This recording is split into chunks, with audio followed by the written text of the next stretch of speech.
All right, ready for a deep dive. Today, it's Plato's Laws. Not as famous as the Republic, you're right. Definitely not, but maybe even more radical when you really get into it. It might be, yeah. Especially in some ways. And, you're into philosophy, so we're gonna really dig into all those nuances. Like, what's going on here? What's Plato really saying? Absolutely. We're talking about Plato's vision for this second-best city he calls Magnesia. Yeah. Which, right off the bat, makes you wonder, Yeah. what did he consider first best, if not the Republic? Right. It is a puzzle. It really is. Especially since, Laws is one of his last works. Right. So it really makes you think, are we seeing like a shift in his thinking? Oh, interesting. And the thing is, Laws isn't just about laws. I mean, it's not like some dry legal document. It's more like a treatise on ethics, psychology, even the nature of the gods. The whole shebang. The whole shebang, exactly. Okay, so first things first, set the scene for us. How is Laws structured compared to the Republic? Well, like a lot of Plato's work, Laws is a dialogue. We got these three characters, an Athenian stranger, a Spartan, and a Cretan. And they're just walking to a temple, right? Just, having a conversation, chatting about laws and, how to govern. Yeah. But then the Cretan, he kind of reveals he needs some help. He's got to design the laws for this new city, this Magnesia, and that's where the dialogue really takes off, That's where we get the blueprint for this second best Utopia. And Plato actually calls it second best straight up, doesn't he? He does. I feel like I remember that quote. Yeah, it's right there in Laws 739A3, 740C3. Almost like he's saying, look, this isn't perfect, but it's the best we can do, really, given how things are. Oh, that's fascinating. Which, leads to this huge debate. Did he abandon the idealism of the republics? Right. Or is this more like a pragmatic kind of concession, to just how messy human nature is? Oh, that's a great point. I mean, if even Plato's saying second best, what does that tell us about how he views politics in general? Right. But here's where things get even more interesting, I think. Okay. So we've got this idea of community of property. Yeah. Which was central to the Republic, right? But in the Laws, it's applied to all the citizens. That's right. Not just the guardian. Not just the elite. Yeah, so that's arguably way more radical, isn't it? I would say it is. I mean, there's no private land ownership. Everything belongs to the city. And then the city assigns plots of land to each household. And there's a fixed number of households, 5,040. Wow. Which is another interesting feature, right? Yeah. He's really trying to control growth, limit corruption. He's trying to design this perfectly balanced ecosystem almost. Right. Like he's quarantining them from bad ideas. Yes. Like limiting trade and contact with outsiders. Yeah. Exactly. He was really concerned about corruption, wealth, foreign ideas, that whole pursuit of profit just for its own sake. He really thought that would just undermine people's pursuit of virtue. And that's the foundation of any just city. Right, of course. So even with all these restrictions, this is not a simple society by any means. Oh, no, not at all. So walk me through some of the other specifics. What makes this city tick? Well, for one, he's, I think, surprisingly progressive when it comes to women. Oh, really? Yeah, in Magnesia, women are citizens. What? They can hold office. Okay. Which, if you think about the context of Athens at that time, that was completely unheard of. Yeah, that's pretty surprising given what we know about ancient Greece, right? Yeah. Makes you wonder how much his views on gender evolved between the Republic and Laws. Yeah. What else is unique about Magnesia? Well, he has this very detailed legal system, much more intricate than Athens had at the time. Oh. We're talking courts, appeals, different types of judges. He's really emphasizing due process here. Interesting. He's really thinking deeply about, how to make sure justice isn't just done, but it's seen to be done. It's really fascinating how you have this blend of radical ideas, but then these surprisingly practical details too. Yeah. But the big question, I think, is how do you make people want to live in this city? How do you make them embrace being virtuous? In the Republic, it was all about those philosopher kings leading the way. What's the approach in Laws? That's where we see a major shift, I think. Okay. So he introduces this idea of persuasion. Okay. Citizens have to be convinced that these laws are actually good, valuable. You can't just force them. Right. He uses this great analogy of a free doctor. So imagine, a doctor explains your illness. They explain the treatment, and you choose to follow their advice because you understand why it's beneficial. Interesting. So it's not enough for the laws to just be good. They have Yeah. to be explained well. That's a huge responsibility for the lawmakers, isn't it? It is. It's a big one. It's almost like they need to be philosophers themselves, right? Yeah. That's where this concept of preludes comes in. They're basically like ethical introductions to each law. Okay. They explain the reasoning, what's the moral purpose behind this law. I see. And they're meant to cultivate genuine understanding, not just blind obedience. Yeah. That makes sense. But, it makes me wonder if that kind of creates an intellectual elite in Magnesia. Oh, that's a good point. Like, are there those who really get the philosophy behind it? Right. And then are there those who are just kind of, along for the ride? Yeah. Are they assuming that everyone has this level of philosophical literacy? Right. Exactly. Or are these preludes supposed to be so good, so effective, that it just elevates everyone's understanding? It's a big question. Yeah. It really gets to the heart of, how attainable virtue is in this system. It does. And speaking of elites, we can't avoid talking about this nocturnal council, this mysterious group we mentioned earlier. Right. They sound pretty powerful. Yeah, they're older citizens, former officials, people who've traveled abroad, gained some wisdom. They meet every day at dawn. Okay, so that's why they're called nocturnal. Yeah, it's a little bit contradictory. It is kind of a weird name. Yeah, right. Like, what's the idea behind that meeting time? Well, it suggests that they're free from other duties during the day. They can dedicate themselves to contemplation and discussion. Right.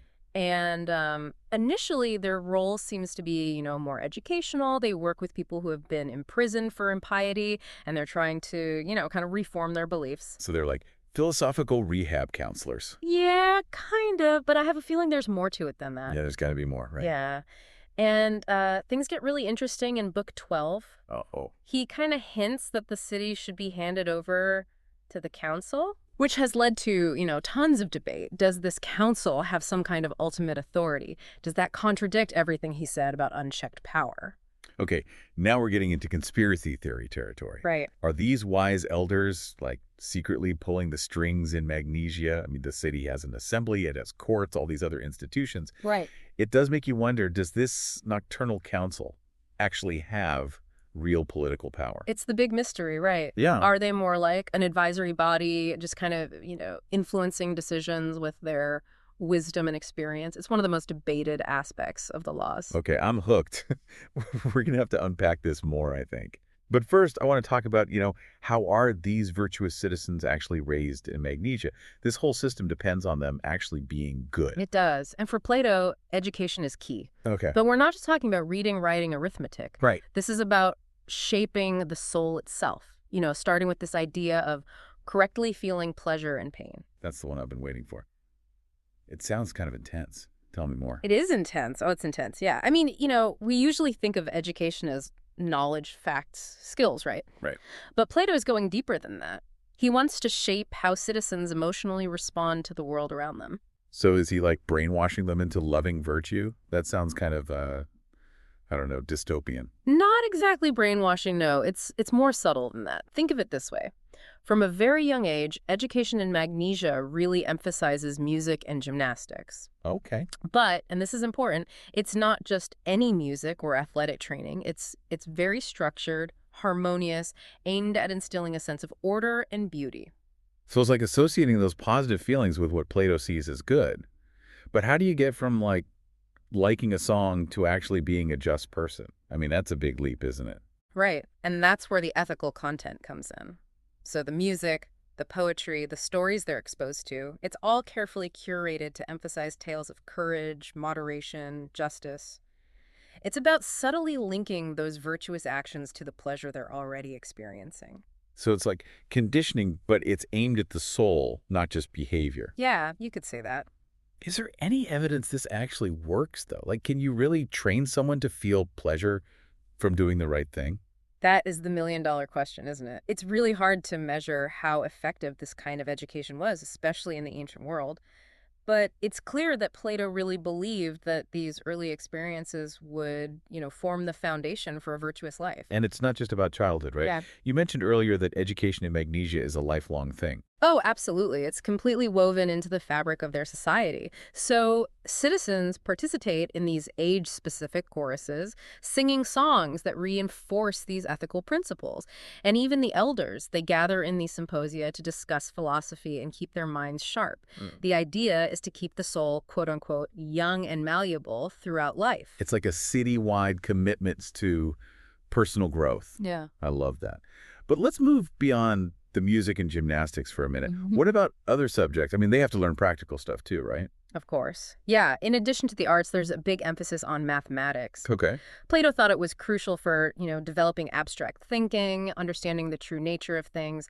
He even includes some pretty advanced concepts like incommensurability. Okay, that one went over my head. What is incommensurability? It's this idea that some quantities, you can't express them as a ratio of whole numbers. Okay. The classic example is the diagonal of a square and its side. Mhm. No matter how small you divide them, you'll never find a common unit of measurement.